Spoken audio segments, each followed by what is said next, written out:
WB TET 2026 এই নিয়ে আপনাদের কিন্তু অনেক মনে প্রশ্ন এবং সেটা ইন সার্ভিস টিচার হন বা ফ্রেশার্স হন, তো সেই সমস্ত প্রশ্নের উত্তর নিয়ে আজ আমি এবং আমাদের অমিত স্যার দুজনেই হাজির হয়েছি আপনাদের মনের সমস্ত প্রশ্নের উত্তর দিতে। তো চলুন বিষয়টা শুরু করা যাক। Hello student, welcome to BSSI YouTube channel. এই চ্যানেলে অনেক অনেক স্বাগত।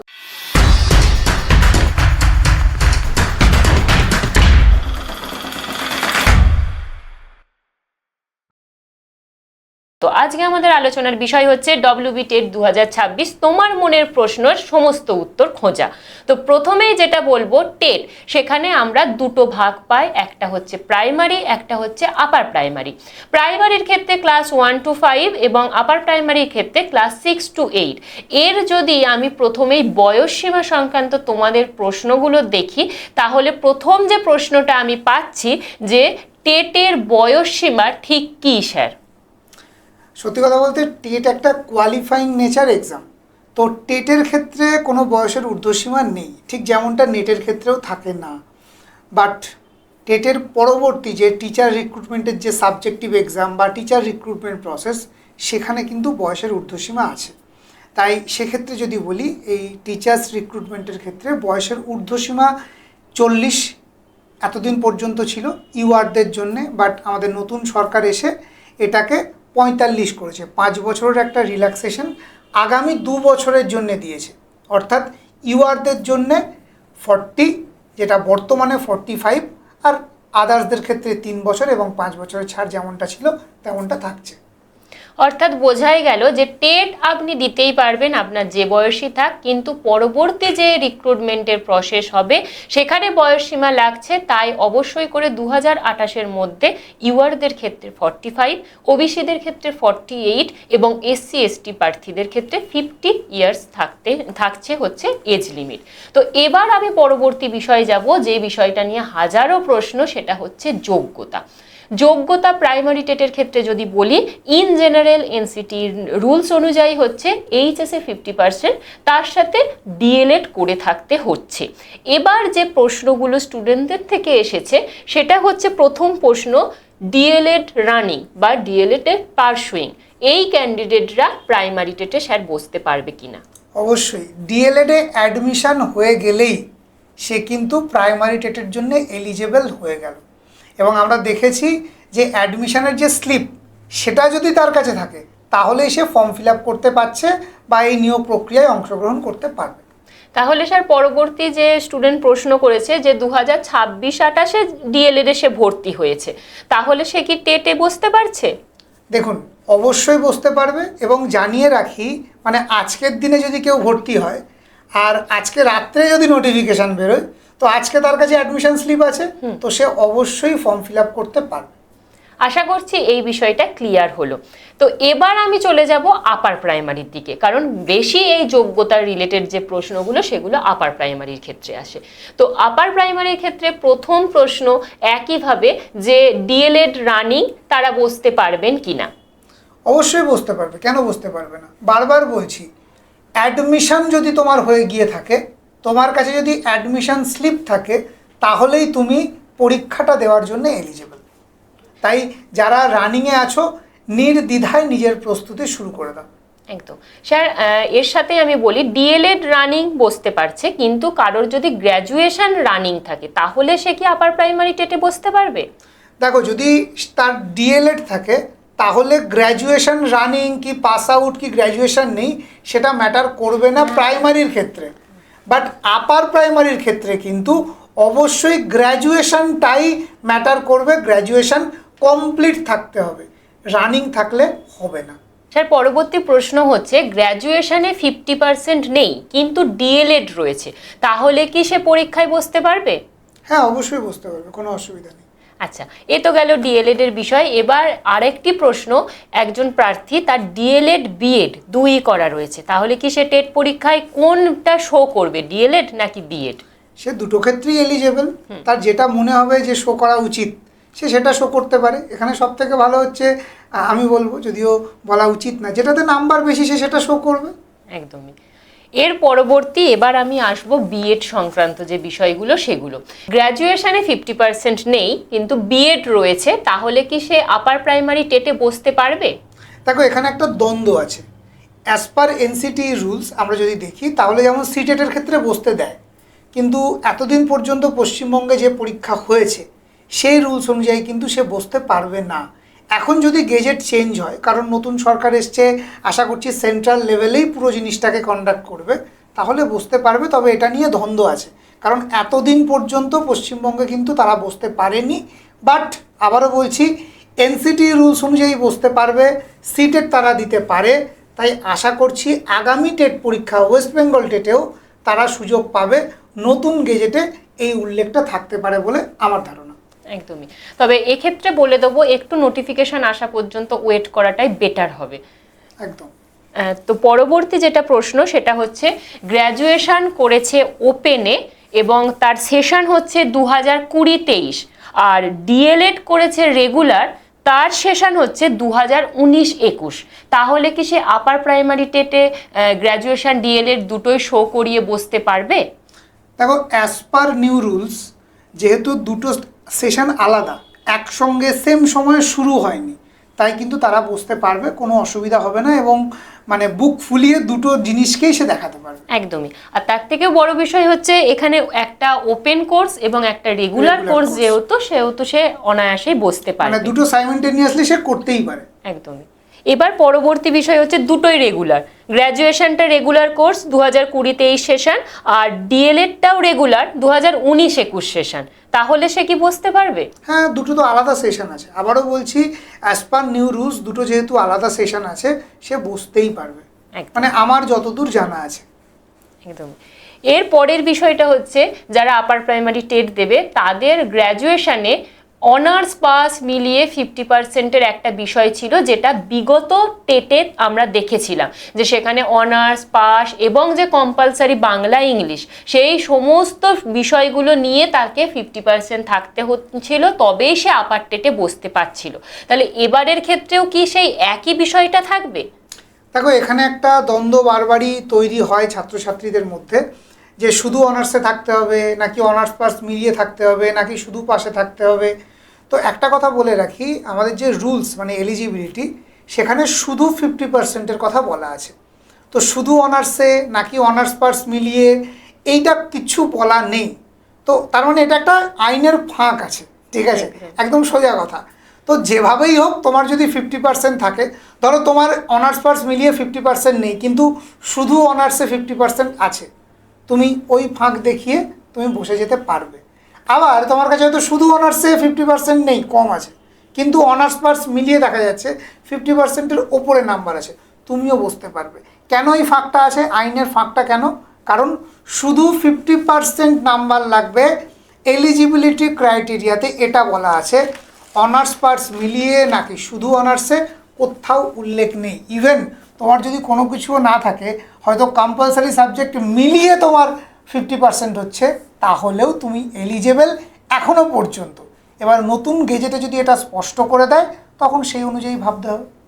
একদমই।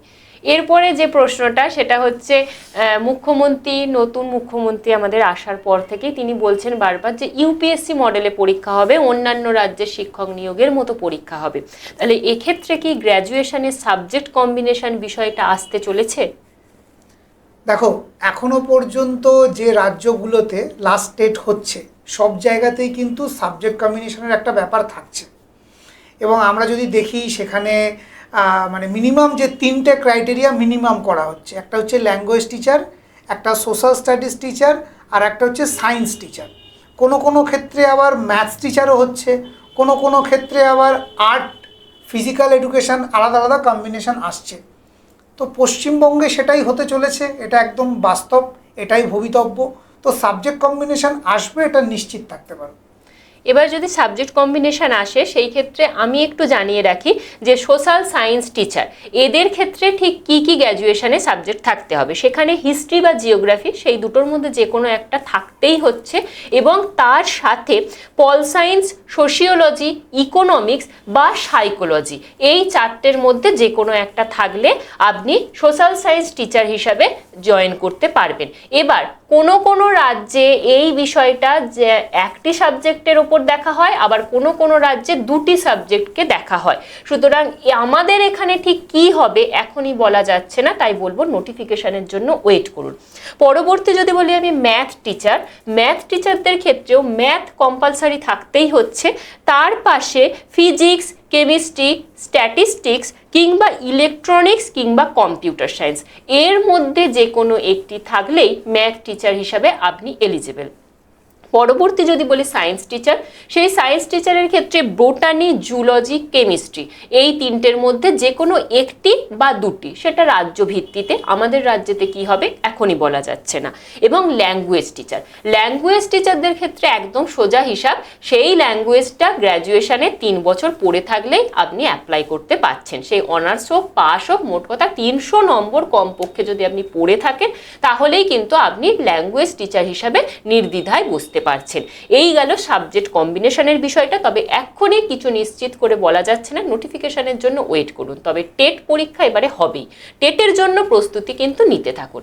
তো স্যার এরপরে পরবর্তী যে বিষয়টা, যেটা বারংবার আমাদের কাছে প্রশ্ন এসেছে, বিটেক করেছেন, ডিএলএড রয়েছে, সে কি আপার প্রাইমারি টেট দিতে পারবে? দেখুন, বিটেক করেছে অবশ্যই সে আপার প্রাইমারি টেট দিতে পারবে, কিন্তু এখানে একটা কিন্তু আছে। সেটা হচ্ছে সাবজেক্ট কম্বিনেশনটা তাকে থাকতে হবে। কারণ যখন সে বিটেক করতে যাচ্ছে তারও কিন্তু অনেকগুলো সাবজেক্ট নিয়ে একটা সাবজেক্ট কম্বিনেশন সে আলটিমেটলি পড়ছে, তারও ইঞ্জিনিয়ারিংটা পড়ার সময়। তো আমাদের তিনি যেটার জন্য অ্যাপ্লাই করতে যাচ্ছেন, সাপোজ সায়েন্স টিচার বা ম্যাথস টিচার, তো তার সেই সাবজেক্ট কম্বিনেশন বিটেকে আছে কিনা, যদি সেই ক্রাইটেরিয়া ম্যাচ করে তিনি অবশ্যই এলিজিবল। একদমই। পরবর্তী হচ্ছে সুপার টেট, এটা হওয়ার সম্ভাবনা স্যার ঠিক কতটা? দেখুন, আমরা যদি দেখি বাংলা বেশ কিছুটা পিছিয়ে, তো যেটা অন্যান্য রাজ্যে আমাদের এই বিজেপি সরকার আছে এরকম রাজ্যগুলোতে হচ্ছে, সেটারই অনুবর্তন আমরা বাংলাতেও দেখতে পাচ্ছি, যে সেরকমভাবেই তারা রাজ্যটাকে চালানোর চেষ্টা করছে, ট্রেন্ড সেটা বলছে।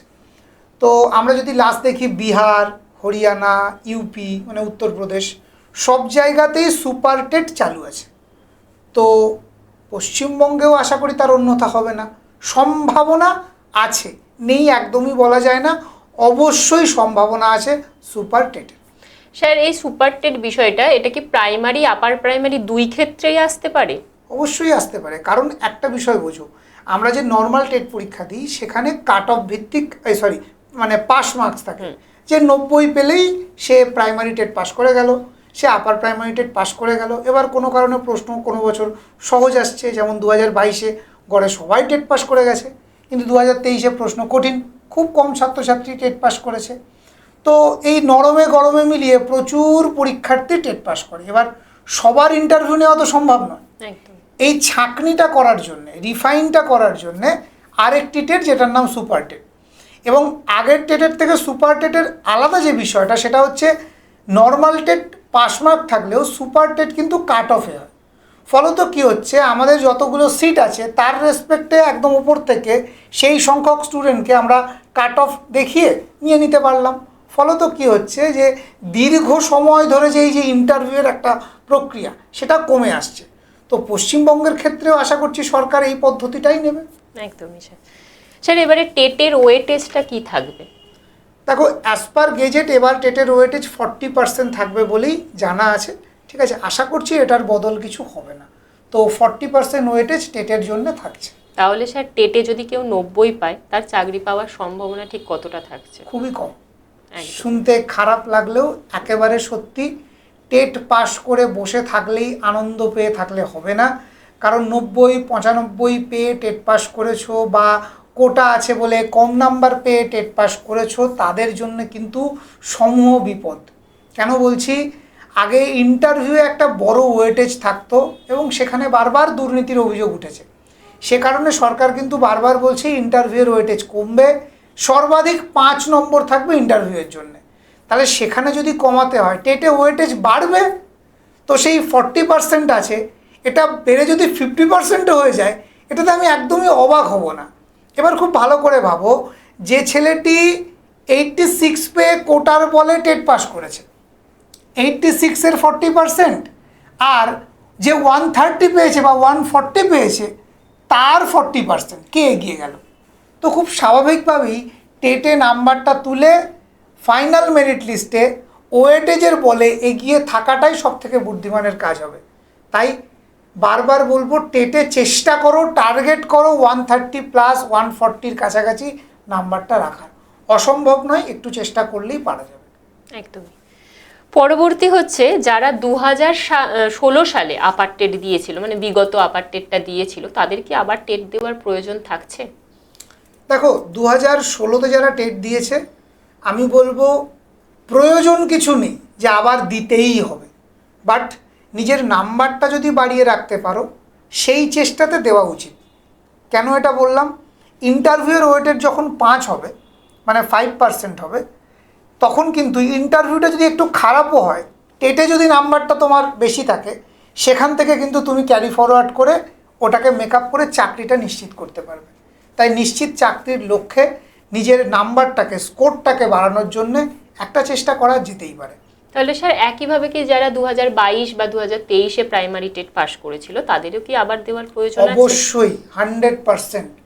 যদি তোমার নাম্বার 130-এর নিচে থাকে তাহলে অবশ্যই টেটে বসো, প্রস্তুতি নিয়ে বসো।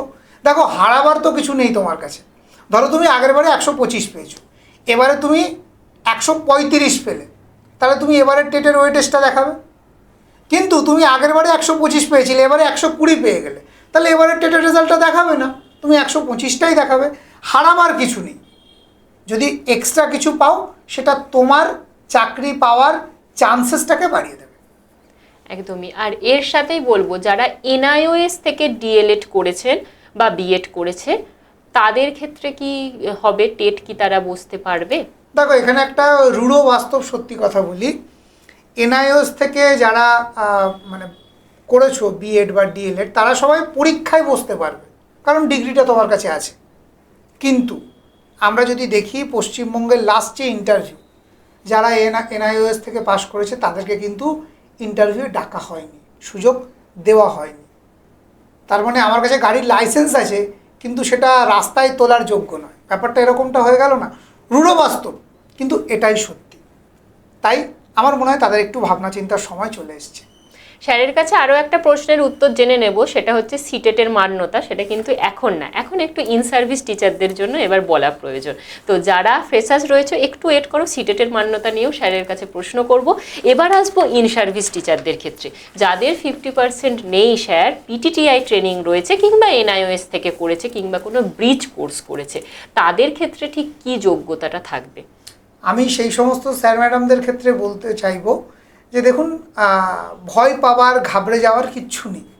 কারণ আমরা যদি অন্য রাজ্য কিভাবে চলছে সেটাকে যদি আমরা দেখি, সাপোজ হরিয়ানা, উত্তরপ্রদেশ, বারবার এই রাজ্যগুলি আমাদের সামনে আসছে, কারণ বিজেপি শাসিত রাজ্য এবং এখানে কিন্তু এই জিনিসগুলো অলরেডি ঘটে গেছে। তো সেখান থেকে যদি দেখি, তাদের জন্য কিন্তু রিল্যাক্সেশন দেওয়া হয়েছে, 50% ছাড়াও কিন্তু তারা সব কিছু সুযোগ সুবিধা পেয়েছে। তো চিন্তা করবেন না, সময় দিন, আপনারাও পাবেন, এটা আমার মনে হয়। একদমই। পরবর্তী হচ্ছে যারা নর্মাল সেকশনের টিচার রয়েছেন, তাদের ক্ষেত্রে কি টেট দিতেই হবে? দেখুন, সাধারণত আমরা যদি দেখি, ঠিক আছে, অন্যান্য রাজ্যের ক্ষেত্রে কিছু কিছু সাবজেক্টে দিতে হচ্ছে, ঠিক আছে। তাই আমি একটা জিনিসই বলবো, সাবধানের মার নেই, টেটের প্রস্তুতি নেওয়া শুরু করুন, নিজের মতো সেলফ স্টাডি করতে শুরু করুন, কারণ আপনাদেরও টেট দিতে হতে পারে, সম্ভাবনা প্রবল। আচ্ছা স্যার, 2012 সালে যারা টেট দিয়ে জয়েন করেছিলেন তাদের ক্ষেত্রেও কি টেট দিতে হবে? এখানে একটা টুইস্ট আছে। টুইস্টটা কি? আমি যদি সুপ্রিম কোর্টের রায় দেখি, বলা হচ্ছে 2011 সালের উল্লেখ করা আছে। তো স্বাভাবিকভাবেই মনে হবে যে 2012 সালে আমি টেট পাস করেছি, তাহলে আমি বেঁচে গেলাম। কিন্তু বিষয়টা, রোগটা অনেক গভীরে। কারণ আমরা যদি দেখি 2012 সালের টেট এক্সাম, সেটা কিন্তু 90 নাম্বারের হয়েছিল। আমরা জানি টেট এক্সামের স্ট্যান্ডার্ড মার্কস হচ্ছে 30x5 মানে 150। একদম তার মানে পশ্চিমবঙ্গ সরকারের 2012 সালের টেট এনসিটির রুলস অনুযায়ী হয়নি, ইভেন পেডাগজি পার্ট ছিল না, ঠিক আছে। তো সেই টেট কতটা মান্যতা পাবে এটা সত্যিই প্রশ্নচিহ্ন। আজকে হয়তো বেঁচে যাবেন, কালকে এটার উপর আবার কেস হবে, আবার প্রশ্নচিহ্ন উঠবে, আবার টেট দিতে হবে। তার থেকে ভালো এখন থেকে নিজের চাকরিটা সিকিওর করে নিন, এটা আমার মত। একদমই। পরবর্তী হচ্ছে ফিজিক্যাল এডুকেশন বা ওয়ার্ক এডুকেশনের যে সমস্ত টিচাররা রয়েছে তাদের ক্ষেত্রেও কি টেট দিতে হবে? দেখুন, ফিজিক্যাল এডুকেশন ওয়ার্ক এডুকেশনের ক্ষেত্রে টেট দিতে হবে বলেই আমার ধারণা। কারণ আমরা যদি অন্যান্য রাজ্য দেখি, ঠিক আছে, যেমন কিছু রাজ্য দিতে বলেনি, আবার রিসেন্ট যদি আমরা দেখি ইউপি বা বেশ কিছু রাজ্যে তারা কিন্তু ফিজিক্যাল এডুকেশন টিচারদেরকেও টেট দিতে বলছে এবং প্রত্যেকটা subject wise physical education art teacher তাদের জন্যে আলাদা আলাদা এলিজিবিলিটি ক্রাইটেরিয়া উইথ টেট তারা কিন্তু দিচ্ছে, নিয়ম আসছে। তো পশ্চিমবঙ্গের ক্ষেত্রেও সেটাই হতে চলেছে। তাই কি হবে কি হবে না সেই আশায় বসে না থেকে নিজের চাকরিটা সিকিওর করার জন্যে এখন থেকে মানসিক প্রস্তুতিটা নেওয়া প্রয়োজন বলে আমার ব্যক্তিগত ধারণা। একদমই। শেষ প্রশ্ন ইন সার্ভিস টিচারদের ক্ষেত্রে, সেটা হচ্ছে ইন সার্ভিসের টেট আর ফ্রেশার্সদের টেট একই হবে নাকি প্রশ্নপত্র একটু সহজ হলেও হতে পারে? দেখুন, কোনো কিছু অ্যাজাম্পশন করতে গেলে ইতিহাস থেকে করতে হয়। তো আজ পর্যন্ত ভারতবর্ষের যে কটা রাজ্যে টেট পরীক্ষা হয়েছে, যেখানে ইন সার্ভিসরাও পরীক্ষা দিয়েছে, সব জায়গাতে কিন্তু ইন সার্ভিস এবং ফ্রেশার্স টেট একসাথে হয়েছে, ঠিক আছে। এবং আমরা এটাও দেখেছি সম্ভবত ঝাড়খণ্ডে, যেখানে আগে একটা ইন সার্ভিসদের জন্যে মানে আগে একটা ফর্ম ফিল আপ কমপ্লিট হয়ে গেছে, পরে আবার ইন সার্ভিসদেরকে ফর্ম ফিল আপ করতে দেওয়া হয়েছে। মানে সেখানেও কিন্তু সরকার ফ্রেশার্স এবং ইন সার্ভিস উভয়কে একসঙ্গে টেট পরীক্ষা নিচ্ছে। তাহলে নিশ্চয়ই পশ্চিমবঙ্গে ইন সার্ভিসদের জন্য আলাদা টেট পরীক্ষা হওয়ার কোনো মানে সম্ভাবনা আছে বলে তো আমার মনে হচ্ছে না। হলে একসাথেই হবে, হরিয়ানা, উত্তরপ্রদেশ বা ঝাড়খণ্ডের মতো, এটা আমার ধারণা। একদমই। এবার আসবো সিটেটের মান্যতা। স্যার, অন্যান্য রাজ্যে তো সিটেটকে মান্যতা দেওয়া হচ্ছে, আমাদের রাজ্যে কি এবারে সিটেটকে মান্যতা দেওয়া হবে? আমার যতদূর ধারণা বা মনে হচ্ছে, যেহেতু এ রাজ্যেও বিজেপি সরকার এসছে, সেন্ট্রাল গভর্নমেন্ট যারা চালাচ্ছে, তো পশ্চিমবঙ্গে এতদিন এটা সত্যিই একটা খারাপ দিক ছিল। কারণ সেন্ট্রাল টেট মানে অল স্টেটে তার মান্যতা দেওয়া উচিত। হ্যাঁ, কিছু স্টেট দেয় না, বাট পশ্চিমবঙ্গ এবার সেই মান্যতা দেবে এবং দেওয়ার পথেই এগোচ্ছে বলে আমার কাছে খবর, ঠিক আছে। তাই যারা সিটেট পাশ করে আছেন তারা নিশ্চিন্তে থাকতে পারেন, কিন্তু তবুও সাবধানের তো মার নেই, ডাব্লিউবি টেটটাও ক্লিয়ার করে রাখার চেষ্টা করুন। একদম। আজকে আমাদের টেট সংক্রান্ত যে সমস্ত আলোচনা ছিল তার প্রায় শেষের পথেই বলবো। তো সবাইকেই একটাই বিষয় বলবো, এছাড়াও যদি আপনাদের কোনো প্রশ্ন থাকে সেটা কমেন্ট বক্সে কমেন্ট করে রাখবেন। আবারও আমরা এই চ্যানেলে হাজির হব। মোদ্দা কথা দাঁড়াচ্ছে, টেট হবে এবং এই 2026-এই হবে, নভেম্বর ডিসেম্বর মাস নাগাদ হতে চলেছে, তাই তো স্যার? একেবারেই তাই, ঠিক আছে। দেখো, পুজোর আগে নোটিফিকেশান, পুজোর পরেই টেট, ঠিক 2022-এর পুনরাবৃত্তি হতে চলেছে, ঠিক আছে। তো নিশ্চিত থাকো, ডিসেম্বরের আগে টেট তোমাদেরকে দিতেই হবে, যারা যারা টেটকে টার্গেট করছো। এবং স্যার, লক্ষ্য কত রাখবে? দেখো, আমি সবসময় এটা বলি, বাজারে মাছ কিনতে যাচ্ছ, সবসময় লক্ষ্য রাখো বাজারের সবথেকে বড় পদ্মার ইলিশটা আমি কিনবো, তবে গিয়ে ভেটকি কিনতে পারবে। কিন্তু প্রথম থেকেই যদি ভাবো আমি রুই কিনে বাড়ি আসবো, তাহলে পুঁটিই কিনে আনতে হবে, ঠিক আছে। তাই লক্ষ্য সবসময় বড় রাখতে হবে। আমার বাবা একটি কথা বলতেন যে, হাতে একটি ঢিল নিয়েছো, তোমার টার্গেট ওই 4তলা বাড়ি না, তোমার টার্গেট আকাশ। আমি ঢিলটা এত জোরে ছুড়বো যেন ওই আকাশের মেঘটাতে গিয়ে লাগে, তবে তো তুমি 4তলা বা 5তলা বাড়িতে ঢিলটা ছুটতে পারবে। তাই 150-তে 150 না হোক, অন্তত 140 টার্গেট এটা তুমি রাখো। অসম্ভব নয়, পারবে। একটু সিস্টেমেটিক ওয়েতে, একটু সিলেবাস ধরে, একটু স্ট্র্যাটেজি মেনটেন করে প্রত্যেক দিন যদি 3টে ঘন্টা নিজেকে সময় দিতে পারো, আমি বলছি শোনো, পুজোর পরে তুমিও টেট পরীক্ষা হলে 140 তুমি পেতে পারো, হ্যাঁ এত বড় কথা বলছি, ঠিক আছে? শুধু কনসেপ্টটাকে ক্লিয়ার করতে হবে। ওই বাধাগতের মুখস্থ আর সাজেস্টিভ ওয়েতে কিছু ওয়ান লাইনার পড়ে চলে গেলে চলবে না। কনসেপ্ট যদি ক্লিয়ার করো 140 তোমার আসবেই। টার্গেটটা তো 140 করো, 130 প্লাস তুমি যদি রাখতে পারো চাকরি তোমার নিশ্চিত, এতটুকু বলতে পারি। স্যার আর একটা প্রশ্ন স্টুডেন্টদের তরফ থেকে, অ্যাজ এ স্টুডেন্ট হিসাবে আমিও আপনাকে করছি, যে আমাদের কোর্স ফিস বেশি, অনেক জায়গায় 1200 টাকায় 1000 টাকায় টেট পড়ানো হয়, আমাদের এতটা কোর্স ফিস, এটা নিয়ে যদি একটু কিছু বলেন। দেখুন, আমার যেটা মনে হয় আজকের দিনে যা মূল্য বৃদ্ধি হয়েছে সেই দিকে তাকালে মানে সব জিনিসেরই দাম বেড়েছে। শুধু আমরা পড়াশুনোর ক্ষেত্রেই মনে হয় যেন আরও কম হলে ভালো হয়।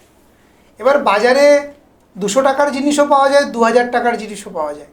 আপনি ঠিক করবেন কোনটা ভালো কোনটা মন্দ।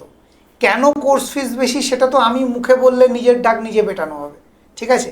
আমি শুধু একটা কথাই বলবো, আমাদের ক্লাস ইউটিউবে দেওয়া আছে, আমাদের অ্যাপের মধ্যে দেওয়া আছে, ফ্রি কোর্স দেওয়া আছে, সেখানে ক্লাসগুলো করুন, মেটেরিয়ালগুলো দেখুন, ঠিক আছে?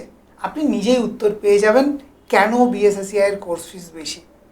জানিয়ে রাখি, এত কোর্স ফিসের পরেও আজকে আমাদের 3 নম্বর ব্যাচও প্রায় কমপ্লিট এবং প্রতিটা ব্যাচেই প্রায় 700-800 করে স্টুডেন্ট আমাদের কাছে পড়ছে।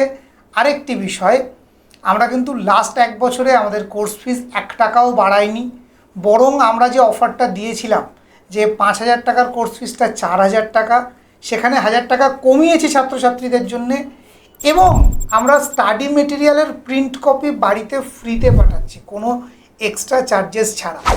এবার আপনি বলুন 4000 টাকায় প্রায় প্রতিদিন ডিজিটাল বোর্ডে ক্লাস নিয়মিত এবং 1 বছর পুরো কোর্সটার অ্যাক্সেস, বাকিটা আপনারাই বিচার করুন। একদমই। আর তার সাথে স্যারের সাথে সুর মিলিয়েই আরও একটা বিষয় বলবো, আমরা ঠিক কি কি দিই এটা একটু জানা দরকার। মাস্টার বুক ফ্রি তো দিচ্ছি, এনসিইআরটির বই বাংলা, ইংলিশ, হিন্দি 3টে ভার্সানেই আপনি পেয়ে যাবেন। সিটেটের 10 বছরের পিওয়াইকিউ বাংলা ভার্সানে আপনি পেয়ে যাবেন। প্রতিটি লাইভ ক্লাসের রেকর্ডেড পাবেন। উইকলি ডাউট ক্লিয়ারিং সেশন থাকবে, উইকলি মক টেস্ট থাকবে। এরপরেও আর কিছু কি প্রয়োজন আছে? কেন দামটা বেশি বুঝতেই পারছেন। পাশাপাশি বলে রাখি, আমাদের এখানে কোনো ইংলিশ টিচার বাংলা পড়ান না, কোনো হিস্ট্রি টিচার এডুকেশন পড়ান না, মানে সিডিপি পড়ান না। যিনি যে সাবজেক্টের এক্সপার্ট তিনি ঠিক সেই সাবজেক্টটাই পড়ান। এবার বিচার আপনার হাতে। এখানে আমি আর একটা ছোট্ট কথা বলতে চাই। এখন যদি আমরা বাজারে দেখি যে আমরা সবাই অনেক বই কিনি, ঠিক আছে? যে আচ্ছা এই পাবলিকেশনের একটা বই কিনলাম, আর একটা ওটার, একটা প্র্যাকটিস সেট, একটা এই একটা সেই, তো এই 10টা 5-7টা বই কিনতে গেলেও এখন 3-4 হাজার টাকা লেগে যাবে। আমি শুধু একটা কথাই বলবো, বিএসএসসিআই আমরা অ্যাপের মধ্যে যা দিয়ে রেখেছি, যা পড়াবো, এই সব কিছু যদি কোনো স্টুডেন্ট আমাদের উপর ভরসা করে সবটা ফলো করতে পারে, তাকে বাজার থেকে আর একটাও বই কিনতে হবে না, একটাও প্র্যাকটিস সেট কিনতে হবে না, একটাও মক টেস্টের জন্য অন্য কোথাও ছুটতে হবে না, ডাউটের জন্য অন্য কোথাও হাতড়াতে হবে না। সব কিছু এক ছাদের তলায় একসঙ্গে তারা পেয়ে যাবে। তো এটাই বলতে পারি, আমি এটুকুই বলতে পারি, বাকি বিচারের দায়িত্ব ছাত্রছাত্রী। আরও একটা বিষয় বলবো এর সাথে, স্যারের কথা মতো আমরা কিন্তু এমসিকিউয়ে বিশ্বাসী নয়। অনেকে আমাদের কাছে 2000-2500 এমসিকিউ চায়, আমরা তাদেরকে একটা কথা নির্দ্বিধায় বলি, 2000-2500 এমসিকিউ পড়ে মনে রাখতে পারবেন তো পরীক্ষার খাতায় গিয়ে? তার থেকে কনসেপ্ট ক্লিয়ার করুন। আমরা থিওরিতে বিশ্বাসী। আমাদের যদি মাস্টার বুক দেখেন, বাজারের মাস্টার বুকের মতো শুধু এমসিকিউ নয়, বরঞ্চ থিওরি দেওয়া আছে যাতে আপনি বুঝতে পারেন, এবং সেটাও কনসেপ্ট ক্লিয়ার। তো তাই কারণে বলবো, ওই এমসিকিউ না পড়ে থিওরি পড়ুন, কনসেপ্ট ক্লিয়ার করুন। এতে যা প্রশ্ন আসবে সেই প্রশ্নেরই আপনি অ্যান্সার করতে পারবেন। ঠিক এইভাবে নিজের মনোবলটা বাড়ান। থ্যাংক ইউ প্রত্যেককে ভালো থাকবেন। ধন্যবাদ। ধন্যবাদ।